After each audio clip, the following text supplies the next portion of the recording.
Welcome to another exciting episode of the $1 Million Peddlers. I'm Paperboy. And I'm Mr. Magazine. And anyone new to the channel, well, first, welcome. Second, subscribe. Third, hit the like button. I got that all out of the way. Yeah, I'm Paperboy, and I have a day job. I work out of my house, and I've got roughly 40,000 items between eBay and Amazon. I'm Mr. Magazine with a big warehouse, 13 employees, and over 400,000 items online. And we're not a political channel by any means, but I think we have to drain the swamp. And that, I believe, is the swamp behind us. Yeah. And Random Neighborhood Kid is our IT director and jack of all trades around here. And, you know, dumb labor, which he does wonderfully, at least half of that. And I told him to use a swamp as a background. And the reason why is it was the first thing that came to my mind when I read what we were talking about today. And that's getting bogged down. And it happens to all of us. And I think it might happen to both of us more than a lot of people out there. Mm-hmm. And so my question to you is, what bogs you down in your business? Well, I get overwhelmed with the inventory that I continue to buy. Yep. Yep, that's exactly what I was with my going for. obsession. Yep. But, you know, it seems like all these big deals are coming out of the woodworks. I don't know if it's the website, COVID, you know, maybe we're growing, my name's getting out there. But in the last year, these collections have been massive, and, you know, we really have no room over here. And I don't know if we'll ever be able to list it all. You know, I've never felt like that. And it's all good stuff. It's not crap. We have probably 10% crap, 50% good stuff, 60% really good stuff, or whatever, and 40% really. So, I mean, it's overwhelming. I just need more room, more listers, and more time. So those three factors is why I get bogged down. And what it comes down to is I keep, and I've been keeping since 2019, I've been keeping track of what I pay and where I get items at. And at some point, I've been promising it, and at some point I will open the books to everybody out there. I just have to figure out the time to do that. And the way I do it is I'll keep track. I bought this stuff at a flea market. It doesn't really matter which flea market. It's a flea market. It's that venue. Or it's an estate sale. It's that venue. Or I bought from this person, church sale. Yep. Or I bought from this person if it's a large deal. Right. And what I have come to realize is I look at my numbers. I do well at estate sales. I do well at this. I do well at that. But every year, 19, 20, and 21, what ends up happening is I get one or two big deals. Yep. And those completely bog me down. Sure. Where I'm not out of them yet. But I've barely listed any of them. Right. It was just such a big deal, and it was a good enough price, generally speaking, that I say, oh, how can I pass this up? Yeah. And if you go back, oh gosh, probably a year ago, I believe we did a haul video where out of the Auburn deal, and all the neat stuff that I got out of that, I'm out of the deal, but I've listed 20% of the deal, 15% of the deal. And because it's a year old, I'm already so far past that deal into listing other things that it's going to be years before I get around to that deal. Well, when I look back at that deal that I turned to you, I could have bought it, and I'm glad I didn't. Even though it was great stuff, it would still be sitting around, and you would have gotten more listed by you being one person than my employees, because it would just gotten moved down there with other magazines that don't never get listed. So, yeah, I'm glad I definitely turned it on to you, and you threw me a good bonus for that, some of the stuff out of there, so I thank you. But yeah, it's you have to know when to fold them, and I don't do that very often. But I think it was a smart move, even though it was a great deal. You know, I knew I didn't need it and couldn't handle it at that point. So. Yep, and I don't know. And here's the problem: I don't know. Other than going cold turkey on buys, I don't know what we can possibly do to stop. Yeah, and it's very hard because, you know, I had two deals within days of each other. 20,000 movies, two different deals combined for 20,000 movies, DVD, VHS, some adult, some non-adult, but it's overwhelming. But I got such a great deal on it, and literally pennies, and, you know, they were happy because some of them were going to throw them out, but, like, you know, now I had to make room on the shelves, and you know, now it's like, okay, we can get the stuff on, it's easy to list, but now I'm taking my employees away from other better things to list. So yeah, it's definitely a lot of you know, stress and strategy as well. Now, if you're watching this right now and you're a regular on the channel, you will have heard me talk about these deals on a live show a couple of weeks ago. Wow, time travel, isn't that amazing? Nice. So now you know what we're going to talk about this coming Wednesday at 7:30 in our time. I'm sure I'll forget. But, but I went to I don't need anything. Let's start right there. I do not need anything. Thursday, I went to an estate sale that happened to be just up the street from me and bought, 20 items. No big deal. Friday, I went to an estate sale because it was close to where I was working at, and I bought a couple of hundred items. Then I went on a buy from a friend of ours that was deceased, and I picked up a couple of hundred items. Yeah. I'm going back today to pick up a few hundred more items that I worked out a deal with them for. Right. I don't need anything. Yeah. This is on top of having gone to Madison Bachville, and do check out the haul video starring Primetime Treasure Hunter on the haul video. That was a lot of fun doing that, a lot of fun meeting him. I picked up at Madison Bachville, I probably picked up a couple hundred items that I haven't got listed yet. I picked up a couple of days after Madison Bachville, another couple of hundred items. So I'm probably, 1,200 items that I've picked up in the last 9 days. Yeah.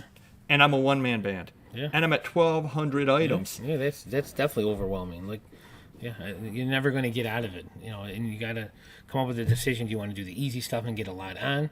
Do you want to do the higher end stuff and get some money back? Yeah, it's definitely tough. And even yesterday, I left my shop early to come to the warehouse. I had an interview, which they never showed.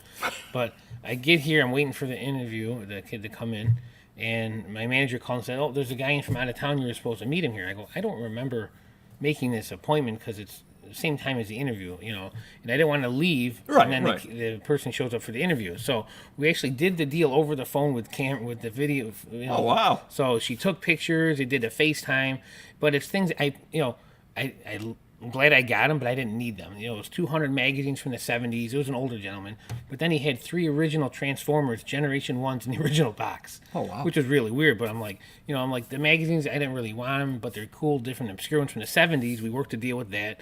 Then I looked up the Transformers, and they sent me pictures of the condition, but those, I couldn't let those go. So Right. we did a whole deal on everything, but it's one of those things.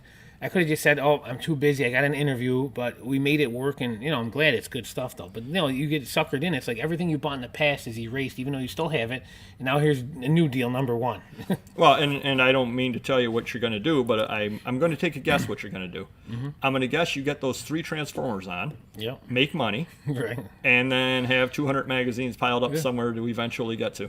Yeah. Good obscurity. There are some good ones from the 70s. Yeah, they're really cool. But yeah.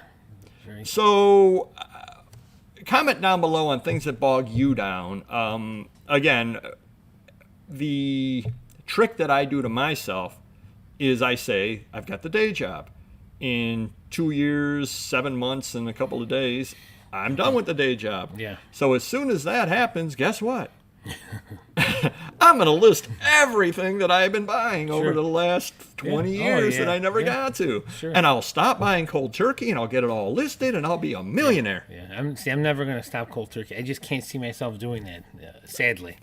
But I'm too competitive. Because think about this. If you turn down a great deal, someone else is going to buy it, right? Yes, but here's the question. If you turn down that great deal, and I'm not talking about like a Honus Wagner for $1. Right. I'm not talking about an insane life-changing Right. deal. Yeah. I'm talking about you're picking up $100,000 worth of stuff for $5,000, let's just say, Yeah, which is a right. great deal. Let's say one of those DVD deals potentially could be something like Okay. that. So you've got that opportunity, Yeah. but if you pass it by, you still look at it this way. You pass that deal by, and instead just list the stuff, the $100,000 worth of stuff you have. Right. You actually have $5,000 more More dollars. $1, yeah. Sure. To buy the next collection that comes through.